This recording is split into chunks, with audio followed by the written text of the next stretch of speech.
DSC ప్రశ్నాపత్రం తయారీ పరీక్ష నిర్వహణ ఒకరికే ఇచ్చి భారీ కుంభకోణానికి తెరతీశారు.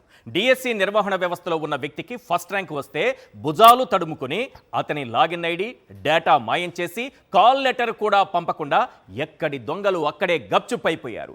ఎలాంటి పరీక్ష నిర్వహించకుండానే 372 మందికి స్పోర్ట్స్ కోటాలో ఉద్యోగాలు ఇచ్చేశారు. అదే స్పోర్ట్స్ కోటాలో ఒక్కో సీటు 15 లక్షలకు బేరం పెట్టారు. ఆడియో వీడియో లీక్తో అడ్డంగా దొరికిపోయిన వ్యక్తికి స్టేషన్ బెయిల్ ఇచ్చి పంపించేశారు.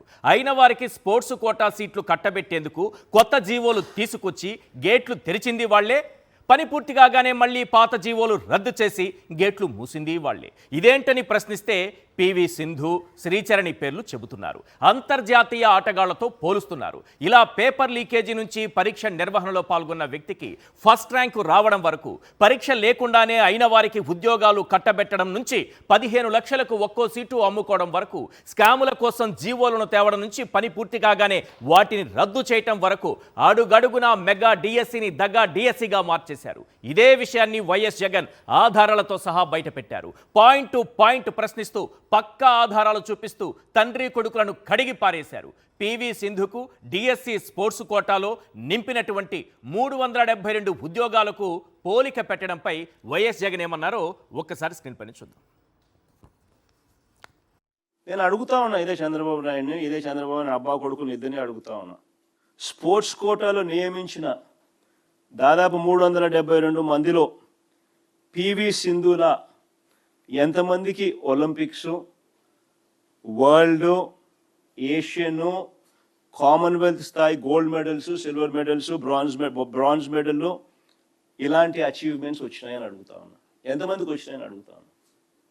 నిజంగా తన స్కామును కప్పిపుచ్చుకునే దానికి సింధు లాంటి వాళ్ళను ఎలా ఉపయోగించుకుంటాడు అబ్బా కొడుకులు అని చెప్పడానికి నిదర్శనం ఇది. సింధు లాంటి వాళ్ళకి ఇవ్వడానికే టీచర్ రిక్రూట్మెంట్లో స్పోర్ట్స్ కోటాకు ఈ కొత్త జీవోలు ఇచ్చామని చెప్తా ఉన్న ఈ చంద్రబాబు, లోకేష్, నేను ఇద్దరిని అడుగుతా ఉన్నా, మరి అలాంటప్పుడు ఈ జీవోలన్నీ మళ్ళీ వెనక్కి ఎందుకు తీసుకున్నారయ్యా అని రిక్రూట్మెంట్ అయిపోయిన తర్వాత. 372 మందిని అడ్డదారిలో తీసుకొచ్చి పివి సింధుతో పోలుస్తున్నారు. ఆమెకు ఉద్యోగం ఇచ్చాం, ఇక్కడ వీళ్ళకు కూడా ఉద్యోగం ఇచ్చాం, టెట్ డిఎస్సి లేకుండానే ఉద్యోగాలు ఇచ్చేసాం 372 మందికి. రేపు వీళ్ళకు కూడా భూములు కేటాయిస్తారేమో. వీళ్ళతో కూడా కోతి కొమ్మచ్చి, తొక్కుడు బిల్లాట, బిల్లాంకోడి ఇవి కూడా అకాడమీలు పెట్టిస్తారేమో. ఎవరెవరు ఉన్నారో, ఏ ఆటల్లో వచ్చారో, బ్రిడ్జ్ కోర్సులో వచ్చారో, ఇంకే కోర్సులో వచ్చారో తెలియదు. మరి వాళ్ళందరికీ కూడా ల్యాండ్ అలాట్ చేస్తారేమో ఉద్యోగంతో పాటు. అంతా మనోళ్లే కదా. రైట్, డిఎస్సిలో కుంభకోణం జరిగిందా లేదా అని చెప్పడానికి చంద్రబాబు తెచ్చినటువంటి జీవోలు, ఆ వెంటనే రద్దు చేసిన జీవోల వ్యవహారం చూస్తే సరిపోతుంది. అయిన వారికి పోస్టులు కట్టబెట్టడం కోసం జీవోలను తేవడం, ఆ పని కాస్త పూర్తి కావడంతో జీవోలను రద్దు చేసి పాత నిబంధనలే వర్తిస్తాయని చెప్పడం స్కామ్ జరిగింది అనడానికి పక్కా నిదర్శనం. దీనిపైన జగన్ ఏమన్నారో ఒకసారి చూద్దాం సార్. వాస్తవాలు ఏమిటనంటే, వీళ్ళ మనుషులకు టీచర్ ఉద్యోగాలు అమ్ముకోవడానికి స్పెషల్గా జియో నెంబర్ 4, జియో నెంబర్ 47 ఇచ్చి గేట్లు ఎత్తారు. స్పెషల్గా ఈ జీవోలు తీసుకొచ్చినారు. వీళ్ళ మనుషులకు టీచర్ ఉద్యోగాలు అమ్ముకోవడానికి జియో నెంబర్ 4, జియో నెంబర్ 47 ఇచ్చి గేట్లు ఎత్తారు. జియో నెంబర్ 4, జియో నెంబర్ 47 చూస్తే Andhra Pradesh in direct recruitment without the requirement of competitive exams across government departments, without the requirement of competitive exams. GO number 4 dated 19/4/2025. GO number 47 dated 19/4/2025. వాళ్ళ మనుషులకు టీచర్ ఉద్యోగాలు అమ్ముకోవడానికి స్పెషల్గా జియో నెంబర్ 4, జియో నెంబర్ 47 ఇచ్చి గేట్లు ఎత్తినారు. ఎత్తిన తర్వాత పని పూర్తి చేసిన తర్వాత 372 మందికి ఉద్యోగాలు ఇచ్చుకున్న తర్వాత జియో నెంబర్ 23, జియో నెంబర్ 56 ఇచ్చి మళ్ళీ గేట్లు మూసేశారు. జియో నెంబర్ 23, జియో నెంబర్ 56 ఈ రెండు కూడా తీసి ఈ రెండు ఇచ్చి మళ్ళీ గేట్లు మూసేసినారు. జగన్మోహన్ రెడ్డి గారు ఆ జీవో కాపీలు చూపించారు కదా, మరింత క్లియర్గా ఒక్కసారి స్క్రీన్ పైన చూద్దాం. ఆ జీవో కాపీస్ ఏమున్నాయి అనేది 2012 నుంచి ఉన్నది ఏంటంటే the candidate shall necessarily possess the requisite academic and technical qualifications if any as prescribed in the rules governing the పోస్టులు. ఎవరైనా సరే తప్పనిసరిగా ఆయా పోస్టులకు సంబంధించి దానికి నిర్వహించేటటువంటి ఎగ్జామినేషన్ పాస్ కావాల్సిందే, సరైన మార్కులు తెచ్చుకోవాల్సిందే. అలాగైతేనే స్పోర్ట్స్ కోటా అయినా అర్హత ఉంటుంది అన్నది ఈ జీవో సారాంశం సార్. ఇది ఎప్పుడు వచ్చింది? 2012 9వ తారీఖున 8వ నెల ఆగస్టు 9, 2012లో వచ్చింది. ఇప్పటి వరకు దీన్నే అందరూ ఫాలో అవుతూ వచ్చారు. మన 372 మంది మనవాళ్ళు ఉన్నారు కదా, వీళ్ళకి ఉద్యోగాలు ఇవ్వాలి కదా. కాబట్టి ఏం చేశారంటే ఈ జీవో ఉంటే వాళ్ళని అడ్డదారిలో దొంగదారిలో గేట్లు తెరిచి లోపలికి పంపించే అవకాశం లేదు కాబట్టి గేట్లు క్లోజ్ చేస్తూ కొత్తగా 2 జీవోలు ఇచ్చారు. ఒకసారి ఆ జీవోలు చూపించండి సార్. చూసారా? GO MS number 4, GO MS number 47 పైన ఒకటి ఉంది కదా, అది ఇదొకటి. ఎప్పుడు ఇచ్చారు? 19/4/2025. మనం గేట్లు తెరవడానికి ముందు ఈ జీవో ఇచ్చారు 19/4/2025. ఏమి ఇచ్చారు? Direct recruitment without the requirement of competitive examinations across government departments, local bodies, public sector undertakings.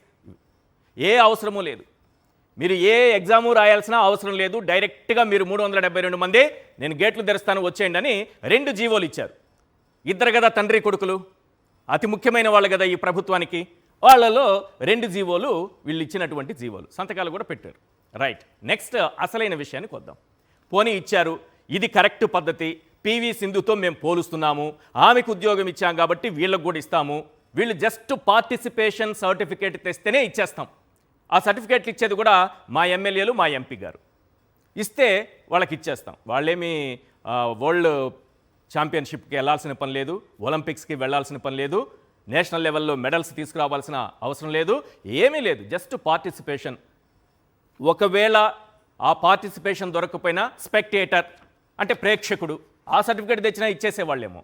బహుశా ఇచ్చారో లేదో తెలియదు, అలాంటిదైతే జరుగుండకపోవచ్చు. పార్టిసిపేషన్ సర్టిఫికేట్స్తో వాళ్ళందరినీ లోపలికి పంపించారు. మీరు చేసింది కరెక్ట్ అనుకున్నారు కదా, మీరు దొంగతనం చేయలేదు అనుకున్నారు కదా, గేట్లు తెరవలేదు అడ్డదారిలో అనుకున్నారు కదా, మీరు కుంభకోణాలకు దారి తీయలేదు అనుకున్నారు కదా, మీరు స్కాములు చేసేవాళ్ళు కాదు అని అంటున్నారు కదా, మీరు చేసింది కరెక్ట్ అనే అనుకుంటున్నారు కదా, మరి ఎందుకు మళ్ళీ వాళ్ళకి 372 మందికి ఉద్యోగం రాగానే మళ్ళీ వెంటనే పాత జీవుని పునరుద్ధరించారు? ఒక్కసారి వేయండి సార్ అది స్క్రీన్ పైన. ఏం చేశారో చూడండి తండ్రి కొడుకులు.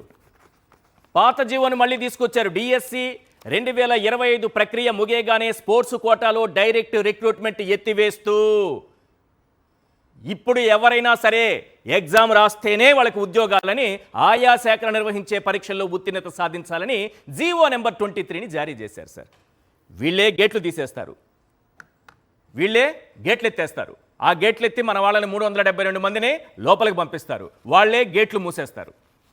మళ్ళీ పాత గేటు మళ్ళీ తెరుస్తారు, అసలైన మెయిన్ గేటు మళ్ళీ తెరుస్తారు. మనం అడిగితే లేదు లేదు పివి సింధుకి ఇచ్చాం మేము కాబట్టి వీళ్ళకి అడ్డదారిలో ఇస్తాం.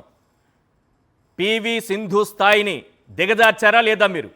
ప్రజలు అడుగుతున్నారు ఈరోజు, డిఎస్సి క్యాండిడేట్స్ అడుగుతున్నారు ఈరోజు, అభ్యర్థులు అడుగుతున్నారు ఈరోజు, యువత అడుగుతోంది ఈరోజు. అడ్డదారిలో ఉద్యోగాలు సంపాదించుకున్న వాళ్ళని పివి సింధుతో పోల్చేటటువంటి స్థాయికి మన మంత్రి గారు వెళ్ళిపోయారు.